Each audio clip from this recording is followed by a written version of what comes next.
안녕하세요. 오늘은 하이퍼 파라미터 최적화에 대해 설명드리겠습니다.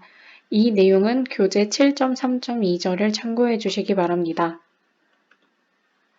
하이퍼 파라미터는 딥러닝 모델을 만들 때 사용하는 레이어의 개수, 레이어당 노드의 개수 등 여러 가지 조건들을 말하며 이러한 조건들을 토대로 가장 높은 성능을 갖는 모델을 만들기 위해 하이퍼 파라미터를 선택하는 방법을 하이퍼 파라미터 최적화라고 합니다. 하이퍼 파라미터 최적화를 하기 위해서는 케라스 튜너가 필요하며 참고 자료가 필요하신 분들은 아래 링크를 확인해 주세요. 케라스 튜너는 아나콘다 프롬프트 실행 후 빨간색으로 표시된 명령어를 입력하여 설치하시면 됩니다. 자세한 설치 방법이 필요하신 분들은 네 번째 강의 동영상을 참고해 주시기 바랍니다. 하이퍼 파라미터 최적화 모델에 대해 설명해 드리겠습니다. 이 모델은 히든 레이어의 개수를 2개에서 5개까지, 레이어의 노드를 16개에서 64개까지 16개 간격으로 증가시키면서 학습시키며 아담에서 학습률을 3개 중에서 정하도록 하이퍼 파라미터를 설정해 주었습니다. 이렇게 설정된 모델을 가지고 최적화하는 방법에는 2가지가 있습니다. 먼저 랜덤으로 찾는 방법은 아래와 같은 명령어를 사용하여 100번의 횟수 동안 찾는 방법입니다. 또 다른 방법으로는 하이퍼밴드로 찾는 방법이 있습니다.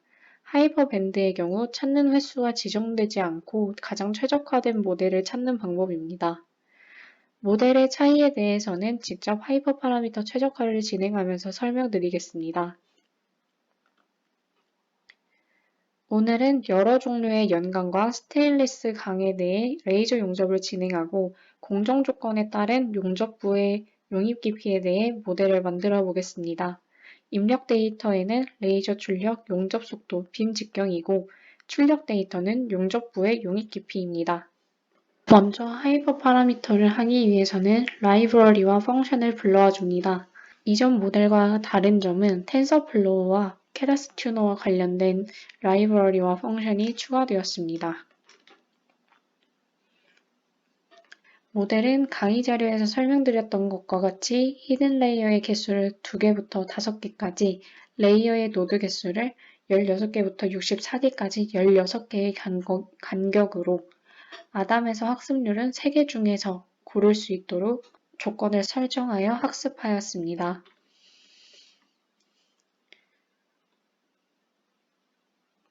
만약 딥 뉴럴 네트워크 모델이 아닌 셜로우 뉴럴 네트워크 모델을 학습하고 싶으신 분들은 아래 이 부분의 명령어를 사용하시면 됩니다. 이 명령어의 경우에는 노드의 개수를 8개부터 64개까지 8개의 간격으로 노드 개수를 정해주었으며 학습률은 위와 같이 아담에서 3개 중에 고를 수 있도록 설정되었습니다. 사용할 데이터가 있는 파일 경로를 지정해 줍니다. 그 후 먼저 랜덤으로 학습하는 방법에 대해 설명드리겠습니다. 이 학습 방법은 랜덤으로 총 100번까지 찾는 방법으로 아래에 학습이 진행된 것을 보시면 100번의 학습이 완료되었다고 나옵니다. 그렇게 해서 각 모델별로 샘플링이 되었는지 안 되었는지를 확인할 수 있고 10개의 우수한 모델 구조를 보여줍니다.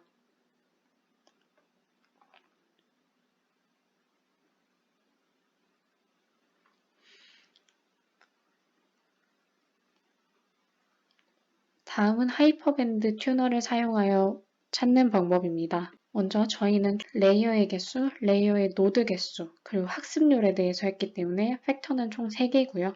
만약에 셜로우 뉴럴 네트워크 모델의 경우에는 팩터 개수를 2개로 변경해서 학습시켜야 합니다.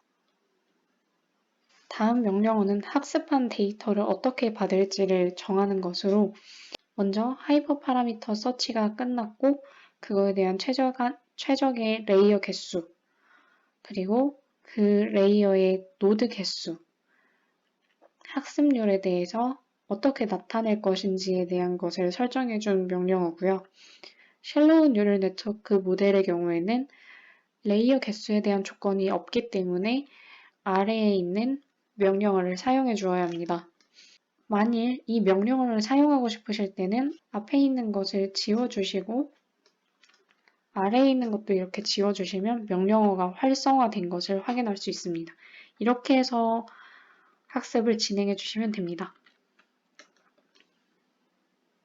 그 다음 학습을 진행한 결과 총 247번의 학습이 완료되었고 가장 잘 된 모델은 레이어 개수가 1개이고 노드 개수가 32개일 때 0.01의 학습률을 가진 모델입니다. 그 모델에 대해서 200번의 에포크를 통해 학습을 한 결과 각 모델의 에포크에 따른 로스 결과를 나타내 줍니다. 만일 조건을 계속 바꿔가면서 학습을 하게 되면 나중에는 기존에 있던 데이터를 가지고 와서 학습이 됩니다. 이 모델 파일이 있는 폴더에 들어가시면 데이터가 있고 거기에 보시면 하이퍼밴드가 있습니다.